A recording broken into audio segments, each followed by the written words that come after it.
నిన్న మొన్న చూసే ఉంటారు మీరందరూ కూడా సామాజిక మాధ్యమాలలో, టీవీలలో. నాసిక్లో ఏం జరిగిందో మీరు అందరికీ తెలుసు.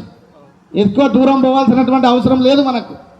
నాసిక్లో ఎంతటి దారుణం జరిగిందో, ఏదో ఒక ఆమిష, ఏదో ఒక ప్రలోభన, ఏదో రకమైనటువంటి ఒక విషయాన్ని మన ముందుంచి మన యూతులను కూడా ఈరోజు లోపరుచుకుని ఏ విధంగా దారి తప్పిస్తున్నారో, దారి మళ్లిస్తున్నారో, జీవితాన్ని చిత్రం చేస్తున్నారో నిన్నటి సంఘటననే మన కళ్ళ ముందు. వీటన్నిటిని మనము ఎదుర్కోవాలి అంటే మన యొక్క సంఘటిత శక్తి పెరగాల్సిందే. మనం సంఘటితంగా ఉన్నప్పుడే అవి మనకు సాధ్యపడుతుంది అనేటటువంటిది కూడా మీరెవ్వరు కూడా విస్మరించొద్దు అని ఈ సందర్భంగా మనవి చేస్తూ, ఈరోజు తినే ఆహారంలో, తాగే నీళ్లలో, అమృత సమానమైనటువంటి పాలల్లో, కాయల్లో, కూరగాయల్లో దేనిని కలుషితం చేస్తలేదు, దేనిని వదిలిపెట్టడం లేదు వాళ్ళు.